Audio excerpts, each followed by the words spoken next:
গণঅভ্যুত্থানের পর থেকেই পাল্টে দিতে থাকে দেশের রাজনৈতিক দৃশ্যপট।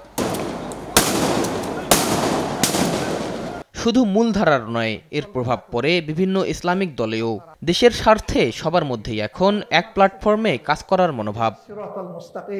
দেশের সবচেয়ে বড় ইসলামিক দল হিসেবে বিভিন্ন ঘরানার নেতা ও দলগুলোর সঙ্গে নিয়মিত বৈঠক করছে বাংলাদেশ জামায়াতে ইসলামী। অর্জিত স্বাধীনতা রক্ষা করতেই ইসলামিক দলগুলোর মধ্যে ঐক্য প্রয়োজন বলে মনে করেন জামায়াতের আমির ডাক্তার শফিকুর রহমান। আমরা ইসলামী দলগুলা যেহেতু আমরা একটা আদর্শে লালন করি, আমরা সবাই কাছেই আমাদের আদর্শের খাতিরেই আমরা কাছাকাছি, এবং এটাকে কেউ মোর্চা বলুক, আন্ডারস্ট্যান্ডিং বলুক, যাই বলুক, এটা তাদের ব্যাপার। তা আমরা চাই যে দেশের স্বার্থে সবাই মৌলিক বিষয়ে সবাই ঐক্যমত পোষণ করে। এটা ধর্মীয় সংগঠনগুলো যেমন, অন্যান্য অপরাপর রাজনৈতিক সংগঠনগুলো, দেশের কমন স্বার্থ যেখানে আসবে সেখানে সবাইকে এক থাকতে হবে। এখানে যদি বিভক্তি আসে তাহলে কিন্তু দেশকে যারা ভালোবাসে না তারা এখান থেকে সুযোগ নেবে।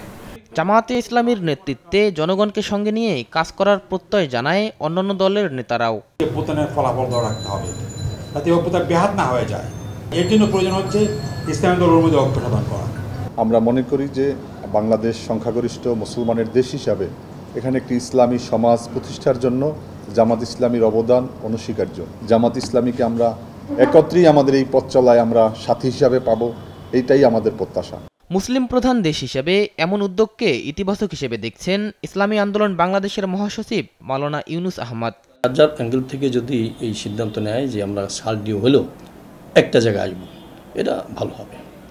আমরা তাদেরকে আহ্বান জানাচ্ছি যে তারা যেমন বলছেন এইভাবেই যদি বাস্তবায়নের পথে এগিয়ে আসেন তাহলে আমরা খুশি হব। একসময় হবে যে সবাই এক জায়গায় হয়ে গেছি, তা আমরা সবাই কাছে, দেশবাসীর কাছে দোয়া চাই যে সবাই যেন দোয়া করে যে আমরা সবাই এক জায়গায় আসতে পারি, এক সুরে এক স্বরে কথা বলতে পারি, এমনটা পরিবেশ যেন হয়। জাতিকে আলোর পথে আনতে জামায়াতকে আরও অগ্রগামী হয়ে কাজ করার আহ্বান জানান কওমি ঘরানার জ্যেষ্ঠ আলেমরাও। শাহিদুজ্জামান সাকিব, দেশ টিভি, ঢাকা।